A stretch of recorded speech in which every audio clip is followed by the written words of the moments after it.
Hello प्यारे बच्चों, आप कैसे हैं? उम्मीद कर रहे हैं आप अच्छे होंगे और पढ़ाई भी अच्छे से कर रहे होंगे। जैसा कि इससे पहले मैंने आपको वीडियो दिया है और प्रेजेंट टेंस का सभी भाग, present indefinite, present continuous, present perfect और प्रेजेंट परफेक्ट कंटीन्यूअस टेंस का सभी भाग मैंने आपको दे दिया है और उम्मीद कर रहे हैं वो पढ़ भी लिए होंगे। जिसको प्रेजेंट टेंस का चारों भाग तैयार होगा, जिसका तैयार होगा उसी को यह बात आसानी से याद हो जाएगा, ज्यादा पढ़ना नहीं पड़ेगा। जिसको वहां से तैयार रहेगा, यहाँ बताने में हमको कोई समस्या नहीं होगी और आपको समझने में कोई समस्या नहीं होगी। तो चलते हैं, हम आज क्या करेंगे, पास्ट टेंस पढ़ेंगे। यानी पास्ट टेंस के जो भी भाग है हम उसको क्या करेंगे, पढ़ेंगे। यानी स्टार्ट कहां से करेंगे? पहला भाग जो होता है पास्ट इंडेफिनिट टेंस। तो पास्ट इंडेफिनिट टेंस को बताने से पहले अगर हम आपसे कहें, क्या आपको प्रेजेंट इंडेफिनिट टेंस का पहचान, रूल या जो भी चीजें है याद है कि नहीं? अगर जो बच्चा अगर वीडियो नहीं देखा है तो डिस्क्रिप्शन में जाकर के वीडियो देख सकता है, उसको कोई समस्या नहीं होगा। तो हमने प्रेजेंट इंडेफिनिट टेंस का पहचान बताया था कि जिस वाक्य के अंत में ता है, ती है, ते है इत्यादि शब्द आते हैं तो प्रेजेंट इंडेफिनिट टेंस कहलाता है। तो बस इसमें भी वही है। तो इसमें यह है कि जिस वाक्य के अंत में ता था, यानी बस है वो की जगह पर था थे ती हो जाएगा। यानी इससे पहले मैंने बताया था कि जब पास्ट टेंस होगा तो याद रखिएगा था थी थे मिलेगा, है वो नहीं मिलेगा। और इसमें डू या डज नहीं मिलेगा, इसमें मिलेगा डिड मिलेगा। और एक चीज और बताए थे, वाज वेयर मिलेगा। और हमने कहा था कि इसमें क्या मिलेगा, हैड मिलेगा। यानी इस पूरे पास्ट टेंस में, ठीक है। तो इससे पहले मैंने आपको दिया था प्रेजेंट का, तो याद कर लिया कि ता है, ती है, ते आता है। तो आइए देखते हैं कि पास्ट इंडेफिनिट टेंस का पहचान क्या कहता है। तो कह रहा है जिस वाक्य के अंत में ता था, ती थी, ते थे या आ, ई, ए की ध्वनि उत्पन्न होती है तो वह पास्ट इंडेफिनिट टेंस कहलाता है। मेरे कहने का मतलब है जिस वाक्य के अंत में, जैसे हमने एग्जांपल लिख रखा है पहले से कि जल्दी आपको बता देंगे, समय नहीं लगेगा। तो कहेंगे जिस वाक्य के अंत में ता था तो ता था आया कि नहीं, जिस वाक्य के अंत में ती थी तो ती थी वाला नहीं, तो ते थे तो है ना। और जरा एक बात एक्स्ट्रा है इसमें, आ, ई, ए की ध्वनि आती है। तो आ, ई, ए की ध्वनि का मतलब क्या है जरा समझिएगा। अगर हम आपसे कहें कि क्या होता है आ, ई, ए की ध्वनि, तो जरा ध्यान से देखिएगा और उसको प्यार से बोलिएगा। हम रात में बाजार गए, तो गए को जरा प्यार से बोले गए। इसमें ए की ध्वनि आए कि नहीं? तो ए की ध्वनि आएगी तो क्या कहलाएगा, तब भी पास्ट इंडेफिनिट कहलाएगा। या वह रात में बाजार गया, तो आ की ध्वनि आए कि नहीं आई? जैसे वह खाना खाई तो ई की ध्वनि आई, तो उस स्थिति में भी आपका पास्ट इंडेफिनिट टेंस ही कहलाएगा। इस बात को ध्यान दीजिएगा। तो वही हमने लिखा है कि जिस वाक्य के अंत में ता था, ती थी, ते थे या आ, ई, ए की ध्वनि उत्पन्न होती है वह पास्ट इंडेफिनिट टेंस कहलाता है। उम्मीद करें इतनी बात समझ में आ रही होगी, यानी कोई समस्या नहीं होगा। अगला कह रहा है कि अगर रूल इसको बनाएंगे कैसे, तो हमने इससे पहले भी बताया था प्रेजेंट इंडेफिनिट टेंस में जहां ता ते ती आ जाएगा वहां पर है वो की अंग्रेजी मत लिखिएगा। तो इस समय भी अगर ता ते ती आ जाएगा तो आप था थे की अंग्रेजी मत लिखिएगा। तो भाई लिखे हम जिस वाक्य के अंत में ता था, ती थी, ते थे इत्यादि शब्द आता है, वहां था, थी, थे की अंग्रेजी नहीं लिखते हैं। यानी था, थी, थे की अंग्रेजी नहीं लिखते हैं तथा वर्ब का कौन सा फॉर्म लिखते हैं? वर्ब का सेकेंड फॉर्म लिखते हैं। और हमने जब बताया था तो कहा था कि बस इंडेफिनिट का सबका अलग अलग होता है और पूरे टेंस में अगर कहें हम तो पूरे टेंस में एक पास्ट इंडेफिनिट टेंस ही एक ऐसा टेंस होता है जहां वर्ब का सेकेंड फॉर्म लगता है। यानी यहाँ पर कौन सा लगेगा? तो पास्ट इंडेफिनिट वर्ब का सेकेंड फॉर्म लगेगा। तो हमने कहा कि तथा वर्ब का कौन सा फॉर्म लिखते हैं? वर्ब का सेकेंड फॉर्म लिखते हैं। तो कह रहा है कि इसका स्ट्रक्चर क्या हो जाएगा? तो स्ट्रक्चर बहुत आसान हो जाएगा, सब्जेक्ट प्लस वर्ब का second form plus object plus other verb हो जाएगा। यानी इस प्रकार हम क्या कर सकते हैं, कह सकते हैं सब्जेक्ट प्लस वर्ब का second form plus object plus other verb कर सकते हैं। तो इसका एग्जांपल क्या होगा? तो एग्जांपल देख लेते हैं। रोहन सुबह में विद्यालय जाता था, यानी रोहन सुबह में विद्यालय जाता था। तो हम कहेंगे रोहन सुबह में विद्यालय जाता था आया कि नहीं आया? तो क्या था थे की अंग्रेजी लिखेंगे? तो नहीं लिखेंगे। तो इसमें ये भी नहीं ध्यान देना कि एक वचन है कि बहुवचन, सब चीजें अब आसान हो गया पहले से। तो रोहन एक वचन है, चाहे कुछ भी उससे कोई फर्क नहीं पड़ता। तो रोहन का क्या हो जाएगा, रोहन हो जाएगा। और उसके बाद था थे की अंग्रेजी नहीं लिखेंगे। तो जाता, तो किस माने जाता होता है, तो कहेंगे गो माने जाना, लेकिन वर्ब का सेकेंड फॉर्म तो गो हो जाएगा। उसके बाद से क्या हो जाएगा, वेंट। तो रोहन वेंट कहा जाता है, वेंट टू स्कूल, कहा जाता है, स्कूल जाता है। कब जाता है, तो कहेंगे इन द मॉर्निंग, तो कहेंगे हम इन द मॉर्निंग कहेंगे।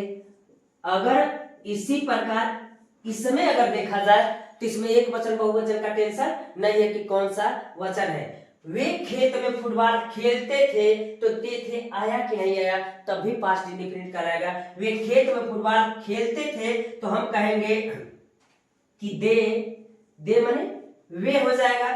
फुटबॉल खेलते थे, तो खेलने का थे का अंग्रेजी तो लिखेंगे नहीं, खेलने का क्या होता है, तो हम कहेंगे कि प्लेड हो जाएगा। वर्ब का सेकंड फॉर्म प्लेड ही होगा। प्लेड फुटबॉल हम कहेंगे, तो क्या कहेंगे, प्लेड फुटबॉल। और कहाँ करा है, तो कहेंगे इन द फील्ड। तो कहाँ कहेंगे, इन द फील्ड कहेंगे। यानी आपको समझ में आ रहा होगा कि सर इसमें तो कोई दिक्कत नहीं है, आसानी से हो जा रहा है। बस वर्ब का सेकंड फॉर्म रहेगा, यानी सब्जेक्ट प्लस वर्ब का second form plus subject plus other word, यानी कोई समस्या नहीं है। तो आइए देखते हैं कि हम रात में बाजार गए।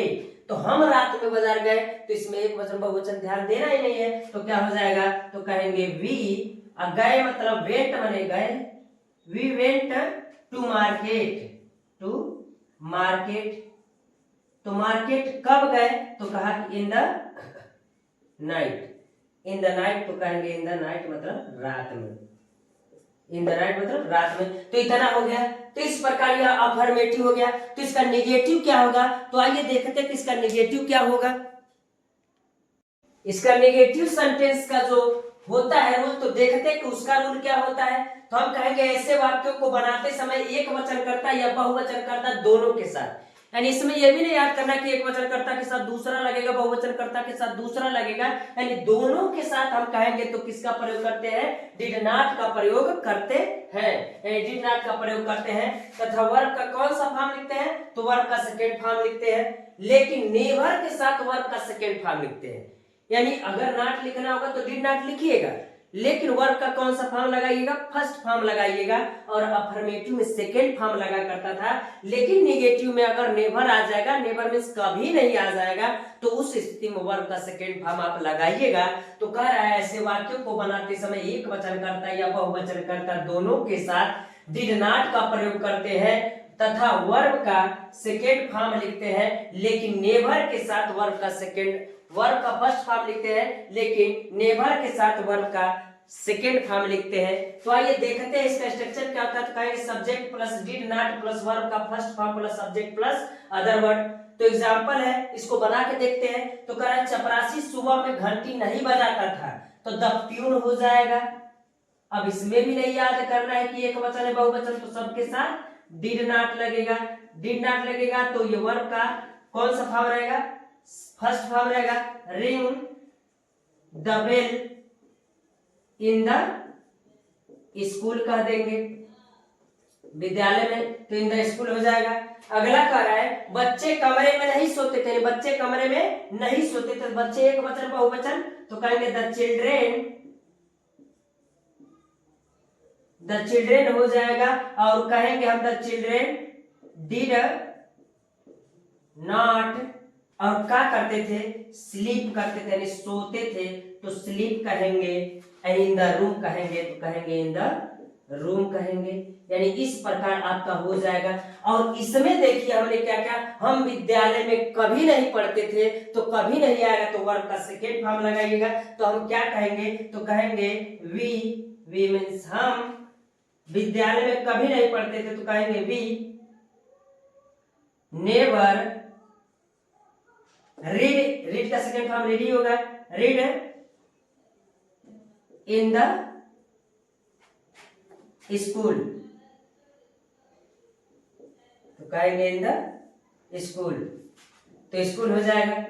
इसमें स्कूल नहीं सुबह में है, तो यहाँ पर क्या हो जाएगा, इन द मॉर्निंग हो जाएगा ना, इन द मॉर्निंग। उम्मीद कर रहे हैं हम बात मेरी आपको समझ में आ रही होगी। तो इस प्रकार नेगेटिव हो जाएगा। नेगेटिव में एक ही बात का ध्यान देना है कि सिर्फ क्या लगेगा, डिड नॉट लगेगा। तो अगर इसका अफर्मेटिव देखेंगे तो क्या होगा, तो आइए देखते हैं कि इसका अफर्मेटिव यस नो और डिटेल दोनों क्या होता है। अब उसको समझने के बाद आसानी से क्या कर सकते हैं हम।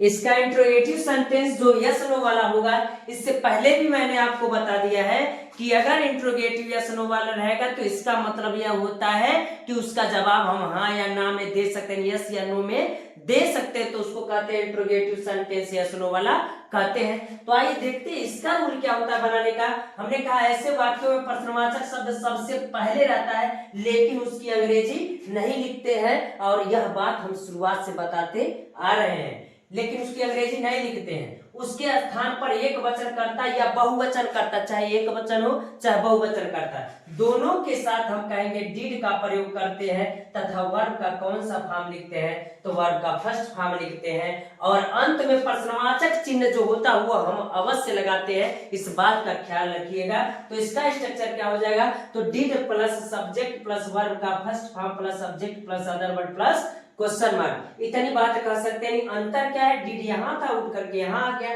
तो आइए देखते बनाएंगे कैसे। अब इसमें ये भी नहीं ध्यान देना कि एक वचन एक बहुवचन, तो सबके साथ इसकी अंग्रेजी डिड लिखेंगे, और द टीचर हो जाएगा तो टीचर भी लिख देते हैं। कक्षा में गणित पढ़ाते थे, टाट, तो इसका वर्ब टीच ही रहेगा, वर्ब का फर्स्ट फॉर्म ही रहेगा, तो कहेंगे teacher math in the class, और अंत में प्रश्नवाचक चिन्ह अवश्य लगाएंगे। अगला करे क्या विशाल सुबह में दिल्ली जाता था, तो क्या विशाल सुबह में दिल्ली जाता था, तो क्या की अंग्रेजी हम क्या लिखेंगे, तो कहेंगे did Vishal go to Delhi in the morning, यानी इतना हो जाएगा, और अंत में क्वेश्चन मार्क जरूर है, क्वेश्चन मार्क जरूर लगेगा, यानी हम कह सकते हैं प्रश्नवाचक चिन्ह अवश्य लगेगा। इतनी बात हो गई। यानी यस नो अगर कोई पूछे क्या अध्यापक कक्षा में गणित पढ़ाते थे, तो यस नो में जवाब दे सकते हैं ना, और हमने पहचान भी बताया था प्रश्नवाचक सबसे पहले रहेगा, तो आप समझ जाइएगा वह क्या है, तो वह यस नो वाला है। अगर वही बीच में रहेगा तो वो कौन होगा, तो डिटेल वाला होगा। तो आइए हम डिटेल वाला देखते हैं कि किस प्रकार होता है, और डिटेल का मतलब यही होता है कि वह प्रश्न जिसका जवाब हम यस नो में नहीं दे सकते हैं, जिसका जवाब हमें डिटेल में देना पड़ता है, तो उसे हम क्या कहते हैं, डिटेल वाला कहते हैं। तो डिटेल वाला कैसे बनेगा इसमें, तो सब नियम पिछला ही है, यानी इसमें प्रश्नवाचक जो शब्द रहता है वो कहाँ रहता है, बीच में रहता है, लेकिन उसकी अंग्रेजी सबसे पहले लिखते हैं, और बाकी सारा नियम जो होता है यस नो वाला ही रहता है। डिड लगेगा, सब्जेक्ट लगेगा, वर्ब का फर्स्ट फॉर्म लगेगा, object plus other word plus question mark, उतना सब रहेगा, बस आगे क्या लग जाएगा, क्वेश्चन वर्ड लग जाएगा।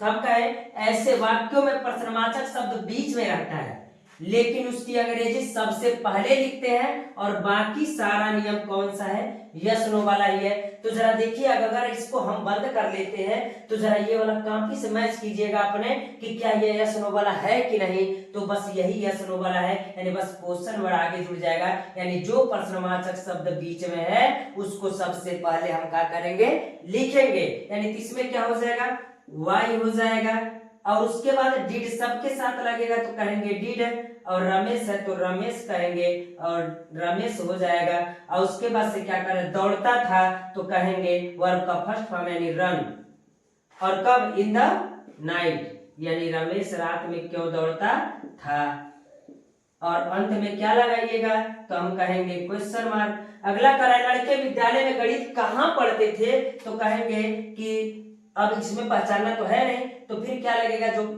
प्रश्नवाचक शब्द है उसको पहले लाइए, यानी कहेंगे where did the boys read math in the class, यानी हम यह बात आसानी से कह सकते, क्वेश्चन मार्क रहेगा कि यह इंट्रोगेटिव कौन वाला है, डिटेल वाला। लड़के विद्यालय में गणित कहाँ पढ़ते थे, इसका जवाब आप यस नो में दे सकते हैं, का नहीं दे सकते, इसलिए हम इसको कहेंगे एक डिटेल में बताना पड़ेगा कि कहाँ पढ़ते हैं, तो हम इसको कहेंगे कि यह डिटेल वाला है। इस प्रकार आपका जो पास्ट इंडेफिनिट टेंस का पूरा भाग क्या होता है, समाप्त होता है। अगर मेरा वीडियो आपको पसंद आ रहा है तो चैनल को सब्सक्राइब कर लीजिएगा और बेल आइकन को दबा दीजिएगा और इस वीडियो को शेयर भी कीजिएगा अपने दोस्तों के पास। आज के लिए इतना रहने देते प्यारे बच्चों, धन्यवाद।